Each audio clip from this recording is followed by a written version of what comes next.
Hey guys, welcome to the video. Salt here. Today we're going to be going over the Warframe Ivara Prime. So our top commenter of the last video was Liam JN6ZU. Our first commenter of the last video is Joshua JK1OM. And our recent supporters are Colonel Suro6, Elfofo, and Toxic Sneeze. Thank you so much for your support. And of course, we're doing Ivara Prime today. Let's go ahead and go down to the arsenal here. Now, before we go over the build, I want to go over Ivara's abilities. That way everyone kind of knows what she can do. Now, if you already know about Ivara's abilities, or if you don't really care, you could always skip ahead. Like usual, have timestamps. So you can just skip ahead to the next timestamped area. But to go over Ivara's abilities, we've enlisted the help of our friend, Other Salt. He is currently out in the simulacrum, so I'm going to go ahead and switch to him right now. Here we go. Hey guys, Other Salt here. We're going to be talking about Ivara's abilities. We're going to be starting by talking about her passive. So Ivara is going to sense nearby enemies within 50 meters. This is going to act like an extended enemy radar. Ivara's one is going to be Quiver. Quiver is going to be an ability where you actually can cycle through 4 specialized arrows that do different things. So the first arrow we'll talk about is Cloak Arrow. You're going to fire an arrow that creates an invisibility field. So let's go ahead and do that. Shaboop. And if I walk into it, I'm invisible. If I walk out of it, I'm visible. And allies can also walk in and out of it as well. The second one we'll go over is Dashwire Arrow. You're going to create up to 4 zip lines. I actually have 2 of them up here already, but let's go ahead and make some more. And now you could run up on these zip lines here. All right. The next arrow we're going to talk about is Noise Arrow. Attracts enemies to the point of impact only when Ivara is invisible and no allies are nearby. So this is a little bit clunkier if you're actually like using this on an endurance mission with a bunch of allies, but it works pretty good on us like a solo spy mission or like, you know, one of the sneaky peeky missions. So let's go ahead and do this. Creates a little noise there. These guys aren't going to move because their AI is turned off, but okay. Next arrow and last one we're going to be going over is Sleep Arrow. Puts enemies to sleep in an area around the point of impact. Enemies will remain asleep until the effect expires or until their health reaches 50% or lower.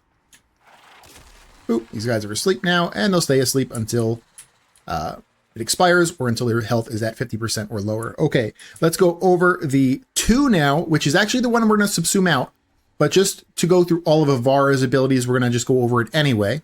Now, the 2 is going to be Navigator. You're going to project yourself into a projectile, switching the camera to the projectile and making Ivara invisible while this is going off.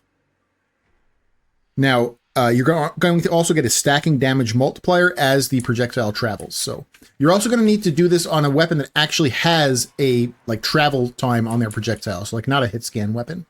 So let me go ahead and whip out her Artemis bow here. And so I'm going to press 2, which is Navigator. And now next time I shoot the Artemis bow, I actually become the projectile. And if I go back over to where my Ivara is, you can see that she's invisible right there. So you're actually invisible while this is going on. And you can just kind of run through all the enemies here. So again, we're going to be subsuming that one out. Now, 3 is Prowl. Activate a cloak that increases headshot damage. Passively pickpocket enemies near you, but it reduces your movement speed by 50%. And sprinting, sliding, bullet jumping will break the cloak. And firing a non-silent weapon will briefly break the cloak. So let's go ahead and show this one off. Let me get some more energy here. So this is Prowl. You see I'm starting to move slower now, 50% slower. If I try to roll, I'm able to stay in invisibility. However, if I bullet jump, I'm out of it. Let me go ahead and put it back on. If I sprint, I'm out of it. Let me go ahead and put it back on. And if I slide, I'm out of it. So the only thing you can really do is jump and roll. All right. The other thing is if you shoot while you have Prowl on, it won't turn off, but you will come out of invisibility briefly and then go back into it eventually.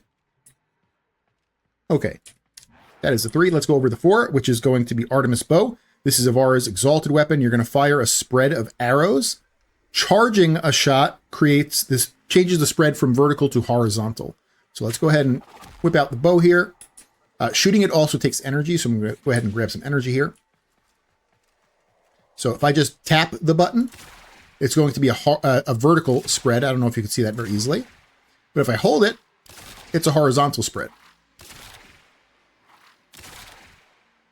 All right. Now let's show off the subsume we're going to be using over the 2. Let me go into the main build here. The ability we're going to be subsuming over the 2 is going to be Trinity's Well of Life. This is going to suspend an enemy in the air. And that enemy is going to become invulnerable, and he's going to emit an aura around him. That aura is going to heal per second you and your allies. It's also going to give on-demand healing if your allies shoot this dude. And it will negate status effects as long as you're within the little circle there. And yeah, it's all of Ivara's abilities there. Let me go ahead and give a little wave to Salt so we know we're done. Wow, great job, Other Salt. Great job. Okay, so let's go into Ivara here. Now, Ivara is a type of Warframe I like to consider a setup frame. Now, what a setup frame is, it's a frame that has one or more abilities that last forever-ish and scale with strength. And so you do certain things to boost your strength before entering those abilities. And Ivara actually has 3 out of 4 of her abilities that act in this way. So 3 out of 4 of her abilities can be set up for. Now, what I mean by a forever-ish ability is it's an ability that just straight up doesn't have a duration, and so it lasts forever unless a nullifier walks on top of it, like, for instance, Wisp's Moat. Or it's an ability that sucks energy, and as long as you don't run out of energy, it will last forever, or unless you get silenced. Similar to Titania's Razor Wing, or Ivara's, again, 3 out of 4 of her abilities. So, okay, let's go over Ivara here. And well, actually, let's explain the setup process first. So Ivara's setup process is 2 phases. It's going to be a Matarai Chained Sling for plus 40% ability strength. And it's going to be a Grimoire Alt Fire for plus 60% ability strength. So 3 out of 4 of her abilities can just externally get 100% ability strength all the time. Okay, so let's go into Ivara here and let's go over her mods. We're going to start with the survivability mod we're using on Ivara, which is Primed Redirection. Ivara is a invisibility warframe. Invisibility warframes don't really have to go too crazy when it comes to survivability. You're pretty much good on just like basic shield gating with an invisibility warframe. The only thing you do have to kind of worry about is AoE statuses, but like we were saying before, Well of Life, one of the benefits it gives us is status negation, so we don't really have to worry about that. So the only thing we're worried about is stray shots that hit us, which if you're playing solo, that won't happen unless you're for some reason have duplex bond on your pet, which you shouldn't as a invisibility warframe. But if you're playing in multiplayer with other people, you will be taking random stray hits. And so that's why this one slot right here we use for a survivability mod. Now, what Primed Redirection does is it increases our shield gate time to a full 2.5 seconds. The other option for this slot is going for a default shield gate on Ivara of 1.7 seconds and putting Rolling Guard here. And then you would have like kind of on-demand invulnerability whenever you wanted it. So that's really up to you. You could either have Rolling Guard here, or you could have Primed Redirection for just a longer shield gate. All right, in the next slot, we have Umbral Intensify for ability strength. In the next 2 slots here, we actually have augments for Ivara. So the first augment is going to be Concentrated Arrow. Artemis, this is a augment for Artemis Bow, so the 4, her exalted weapon.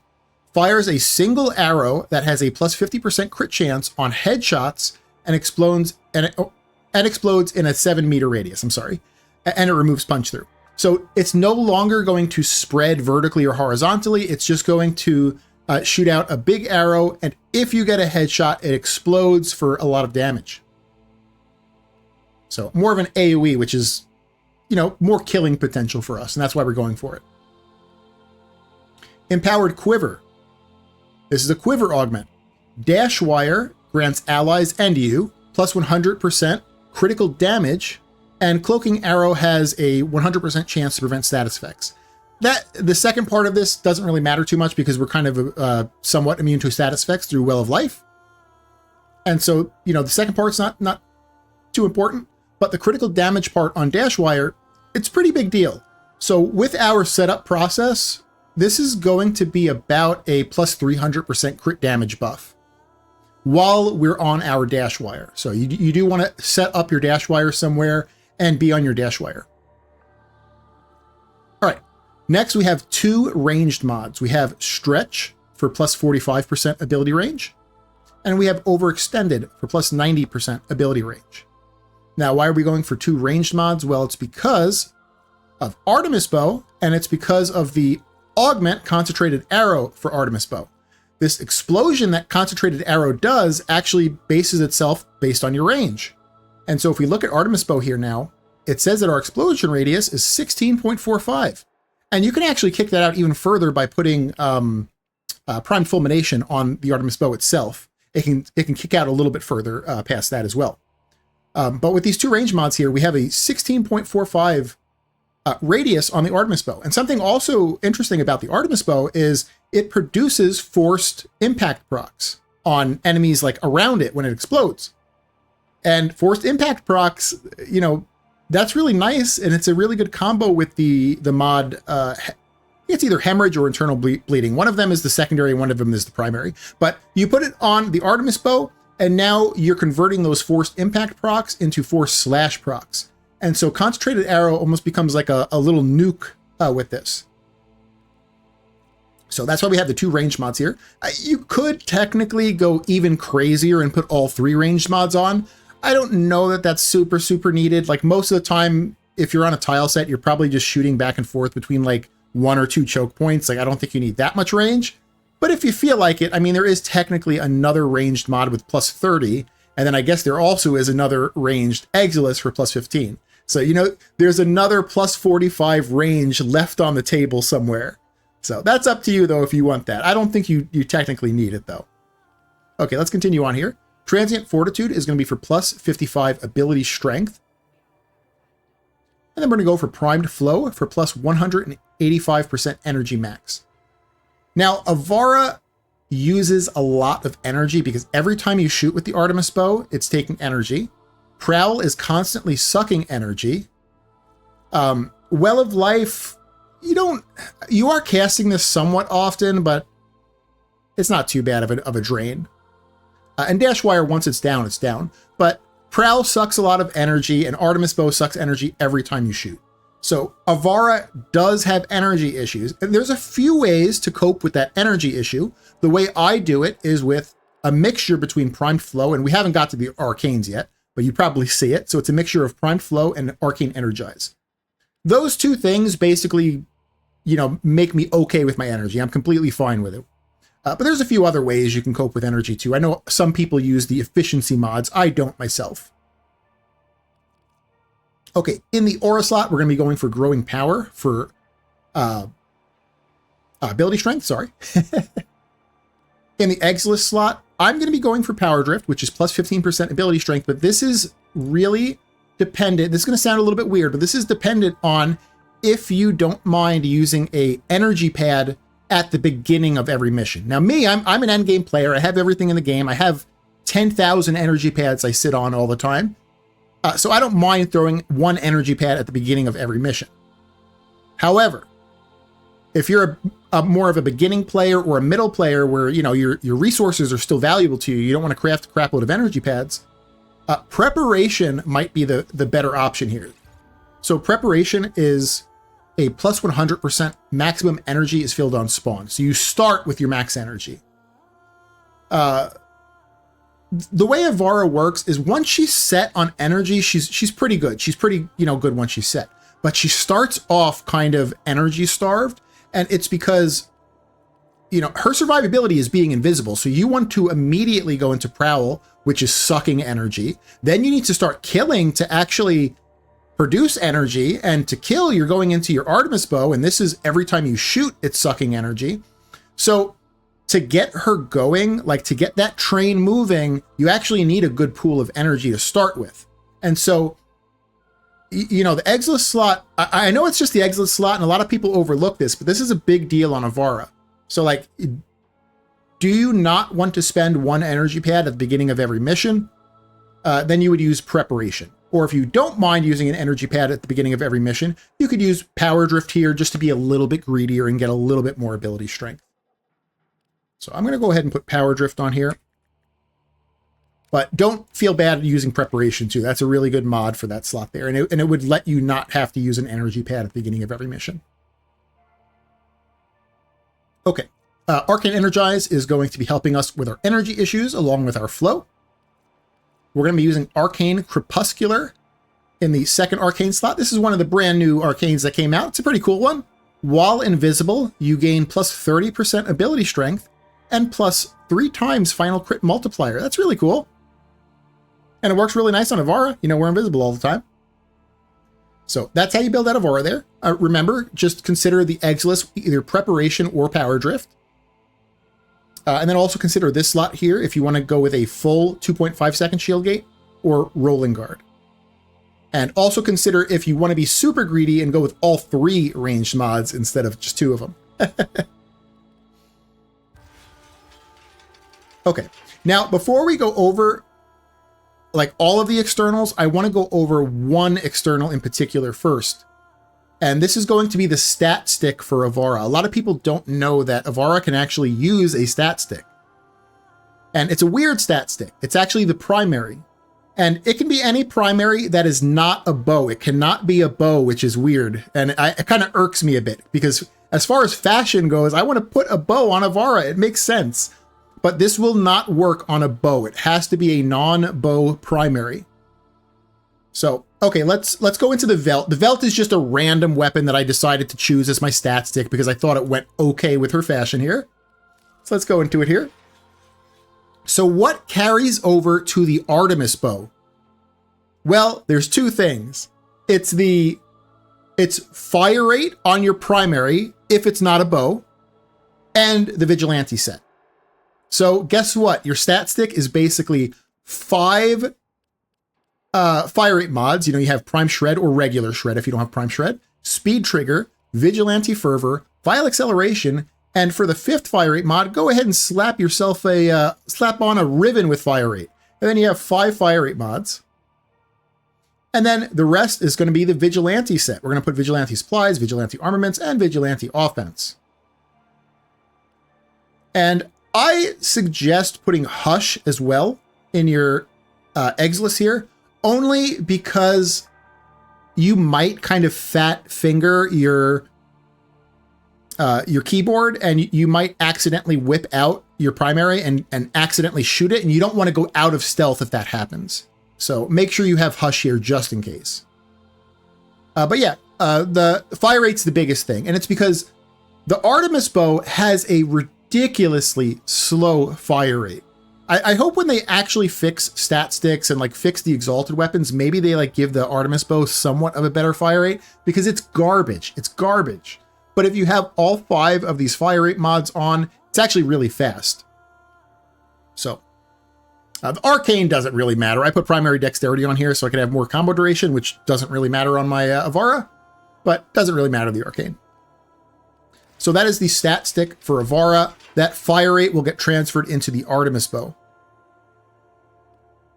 Okay, let's go over some other externals for Ivara here. Let's go over the Archon charts. So none of these are 100% needed. These are just more helpful. The 2 that I think are the most helpful is 1 purple shard for like the mini equilibrium effect. This is the one where health pickups give 30 energy or 30% energy, and energy pickups give 30% health. It's kind of like a miniature equilibrium, especially since we don't have equilibrium on the build. And on the other side here, we have a yellow for plus 75% effectiveness on energy orbs. So flow with Arcane Energize is kind of enough, but if you really want to make sure you never run out, then you just pop on a purple and you pop on a yellow and you should be good. Okay, let's look at the other ones here. These are definitely optional, these other 3. So I've decided to go with 2 for ability duration, 2 reds for ability duration. Now, duration is not used too much in our build. If we actually go into the build here, the only big thing that uses duration does affect how much energy Prowl sucks, but it's not that big of a deal. The biggest thing duration actually affects is a Well of Life. And without those 2 shards, I want to say a Well of Life has like a 13 or 14 second lifespan, which isn't too bad because you should be casting this a few times anyway. But if if that's too annoying to have a Well of Life only have like 13-second duration, pop on 2 duration shards, and if you look here, now our Well of Life is 20 seconds. Which I think is more than doable. That's a good Well of Life there. And in the very middle slot here, I put 1 red shard for ability strength, just to kind of boost that ability strength up a little bit more, to be a little bit greedier. So those are the Archon shards I use. The 3 reds are definitely optional. You don't really need to have any of these if you don't really want to. The 2 on top I feel like are not needed, but they do help a lot. Okay. The primary we went over. It's just a stat stick. It could be any non-bow primary. For some reason, bows, if you have a bow primary and you put all those fire rate mods on it, none of the fire rate will carry over. It has to be a non-bow primary. In the secondary slot, we're going with a Grimoire. The only thing that's really important on the Grimoire is Voam Invocation for the 60% ability strength. Everything else doesn't matter. I mean, you can copy my build if you want to, but you don't have to copy it. You can honestly just run with Voam Invocation and you'll be completely fine. The other thing to consider on Ivara with her spellbook here, with the Grimoire, is maybe on Ivara you would also want to put Suppress in the Exilus slot here, just to keep you invisible when you alternate fire this. Now, if you didn't have Suppress, when you went to alternate fire, you would briefly come out of invisibility and probably like 1 second later go back invisible. Like, I don't even think the enemies would have time to aim at you and shoot you, but if you really want to just make sure that doesn't happen, you can put Suppress here and you will stay invisible when you go to alt fire it. All right. In the melee slot, the Praetos is not the best option. However, I do not have the best options, but I will tell you what they are. So the Praetos is a decent option. The Praetos is a decent option, and it's because the Praetos has this evolution right here. It's on the 4th one, called Evolved Ascension. This gives you plus 30% parkour velocity. Remember, when she's invisible, she can't bullet jump or anything like that, but parkour will affect how you roll, so you'll roll a little bit faster with this. Now, the ones that I think are actually the best, they actually all share the same evolution. I want to say it's called Swordsman's Clarity or Blade Master's Clarity, something like that. It is the Anku Incarnon, the Bow Incarnon, and the Okina Prime Incarnon or Okina Incarnon. So all 3 of those, they share the same evolution that is called like Blade Master's Clarity. And what that does, it's a plus 20% movement speed. Now, obviously, plus 30% parkour velocity is a bigger number, but this just affects you rolling. The movement speed you might want more than rolling because it kind of helps a little bit more in general, but I guess that's up to you. Maybe you do value the parkour velocity on the Praetos more.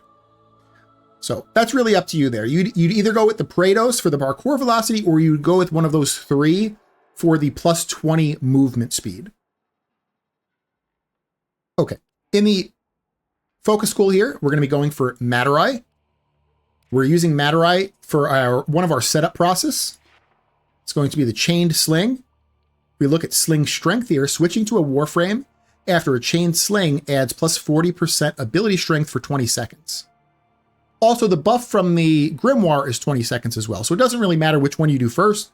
You just do a Grimoire alternate fire, then you do 2 Chained Slings, and then you press whatever ability you want to throw out there.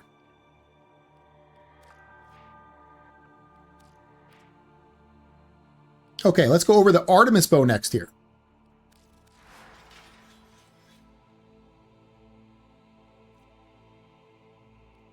So we're going to have Galvanized Chamber for multi-shot. We're going to have Spectral Serration. This is plus 330% damage while invisible. This is very nice because Exalted Weapons right now, although somewhat soon actually, Exalted Weapons should be able to use Arcanes. But right now, as of recording this video, Exalted Weapons can't use Arcanes. So like normally you would get your big flat damage from your Arcane, like you would use like Merciless or Deadhead or something like that. But with Spectral Serration, you actually get almost the same amount of flat damage as you would get in one of those Arcanes in a mod. So Spectral Serration kind of acts like our Deadhead or Merciless that we would usually use. So you get 330 flat damage here because you're always going to be invisible. Internal bleeding is impact status effects have a 35% chance to apply a slash status effect ×2 when the fire rate is below 2.5. Again, the Artemis bow explosions produce forced impacts. Those impacts can turn into slashes with this. Next, we have Rifle Elementalist. This is plus 90% status damage. This will greatly affect the damage of your internal bleeding procs. Critical Delay for critical chance. Vital Sense for critical damage. And in these last two slots here, these are a bit optional, and let me try to explain why. So the Artemis bow, the dude you actually shoot will take status. You know, you have a status chance and he'll actually take whatever status that you produce. However, the explosion that happens doesn't produce any status other than the forced impacts. You know, so why the hell are we putting statuses on here? Well, it's because the way damage is calculated, even having like let's just take off thermite rounds, even just having a single element greatly increases the amount of damage output that the weapon does, even if you're not actually producing those statuses. So just to boost the raw damage by a gigantic amount, just add one status, just add prime cryo rounds. Okay, so you technically don't even need thermite rounds here. Let me go ahead and put thermite rounds back and kind of explain why I like it, but maybe you don't. Maybe you want to have that slot for something else. Like I said, there's prime fulmination that could also increase the AoE by a little bit more too. So, okay. Why do I like Blast? Well, having some more status damage on here also increases the raw damage by a little bit more. And the dude that actually gets hit, the dude you're actually targeting, which in our build is actually going to be most of the time our Wellspring target. But if you target someone else, that dude can get a blast proc and could also further explode and do some damage. Okay, but let's talk about some other things you can do. Because again, our build, I know we haven't really shown the build yet, but most of the time the dude you're actually shooting is your Wellspring target who's invulnerable. So the other option is you still want to keep at least one element on here because it just increases the damage of it by a gigantic amount. But you can maybe use, I don't think I have the room for it here, but you can use Primed Firestorm to increase the range of the AoE. It'll kick it out a little bit further, right? So we're at, I think, 16 point something, almost 17 meters. This will kick it out to, you know, probably 20 something. So Prime Firestorm is another great option there. So I'm going to go ahead and put my little heat one back on. The other thing to consider, of course, is a faction mod. Faction mods, unfortunately, nowadays are getting more and more annoying to use. Like when there was only 3 factions in the game, they were still annoying, but they weren't too bad. And now that there's 9 factions in the game and 5 different faction mods, they're becoming a little bit more annoying to use. But a faction mod would technically probably be not probably, it would be the best option for this slot right here if you were into faction mods. Okie dokie, that is the Artemis bow. Remember, all of the attack speed on your primary gets dumped right into this guy here. Let's go ahead and look at the pet, which I think I actually have unequipped right now. Yeah, let me put him back on. All right, best pet for Ivara, I'm going to say it's the Panzerweltbefeile. You know why? It's because, like we were saying, the Artemis bow can't produce statuses on like the AoE dudes, only on the dude it hits directly. And like, that's slow, only putting status on one dude at a time. So to help you out, especially with the viral priming, because viral is a pretty valuable status, it's just that you can't really produce it greatly with the Artemis bow. So we're going to get that through our pet, our little Panzerweltbefeile here. Now, all I did is I have a video on the Panzerweltbefeile. I just kind of took the exact build I had for my video and used it on Ivara. The only difference, and you're going to notice there's a mod missing. You know why? Because Duplex Bond was here. Duplex Bond is a really good mod. It produces these little clones. Even if your pet is like invisible, or even if it didn't have assault mode, like if it was a sentinel, the clones are still going to attack, and they're really, really good. But if you're in invisibility frame, those clones don't get your invisibility. Only the main pet gets it. So what happens with the clones is they run around and the enemy starts shooting at them and they hit you by accident. And so you're taking a crap load of damage because of these little clones. You know, will the clones do damage? Yeah, the clones will do a lot of damage, but they're going to get you killed too. So don't use Duplex Bond. Don't use Duplex Bond. You could use anything you want in this slot. It doesn't really matter. Also, consider Ivara has basically free enemy radar, so you probably don't even need Animal Instinct on Ivara. But yeah, you could use pretty much whatever you want in that slot or two. And that's our Ivara build. That's how you build out Ivara. That is her externals. What I'm going to do now is I'm going to show this in about 5 minutes of gameplay and just kind of, you know, show the gist of what you're going to be doing on Ivara. Remember, the big difference is when I show the gameplay is going to be the Exilus slot here. Are you going to start with Power Drift and use an energy pad? Or are you going to start with preparation here and not have to use energy pads? I'm going to choose the greedy route, and I'm going to use an energy pad at the beginning.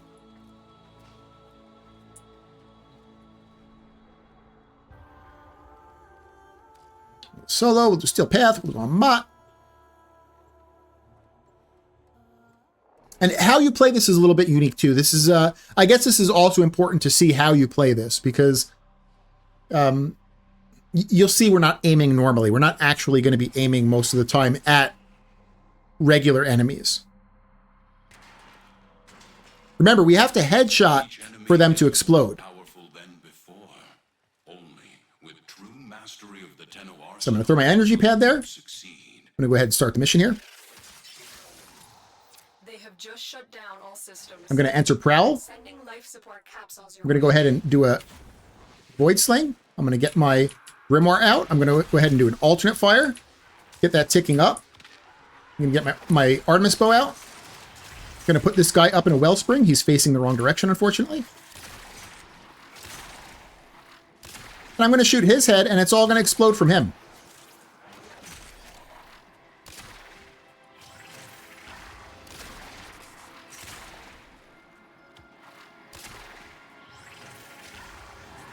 The first guy I put the Wellspring on, of course, was turned backwards. But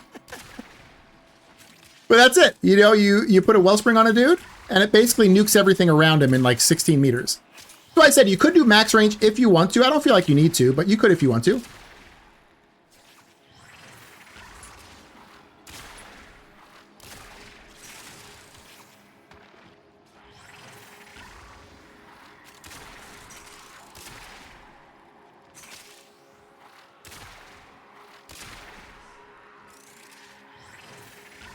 You know, I'm pretty good at doing headshots, but Wellspring helps a lot because it holds him in place. You don't have to worry about like tracking the dude. And it also gives you status immunity.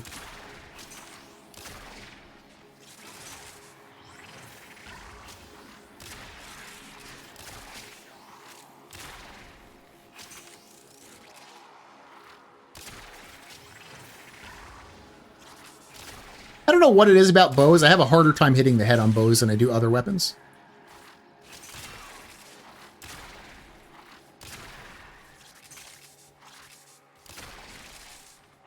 All right, so we're pretty much set on energy now. Like, we don't really have to worry too much about it. If we want to, we can actually reset Prowl with our max strength here. So let's go ahead and whip out our Grimoire, maybe get a Grimoire shot here. Shaboop, get it stacked up. So I'm going to come out of Prowl. I'm going to press Prowl again, and now it'll be a maxed out Prowl. Let's go ahead and do a maxed out dash wire too. Let's put a dash wire there. There we go.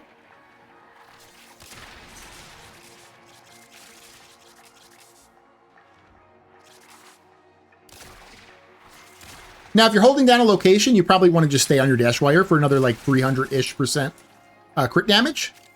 But these dudes are dying pretty quick, so I'm going to kind of just chase them around as they spawn. But being on your dash wire would give you about another 300% crit damage. Let's put this guy up in a Wellspring.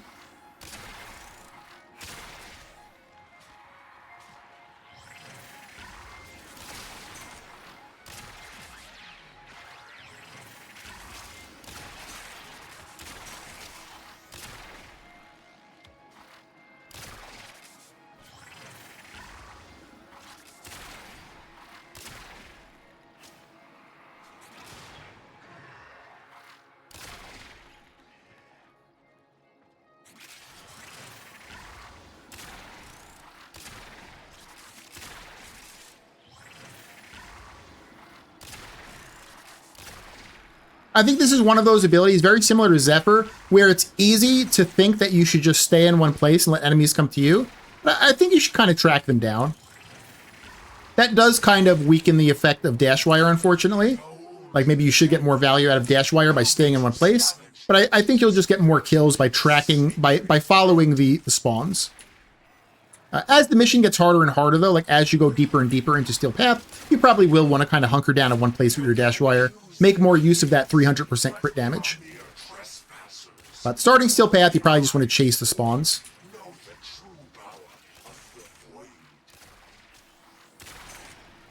Now, let's get a max strength Dashwire in this big room here. Where is it? Where's the Grimoire? Shaboop. Get that off. And there we go.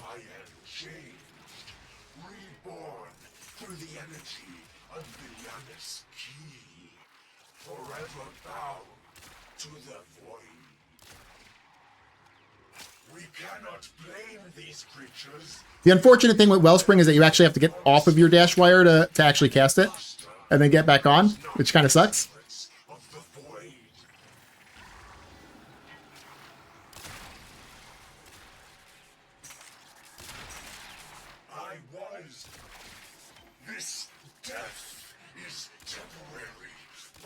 And of course, like half my Wellspring targets are like turned around the wrong way.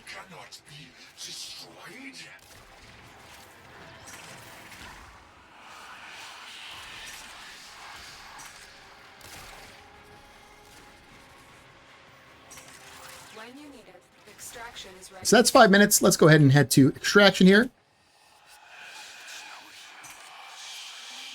I like to roll and jump, or sometimes roll and double jump.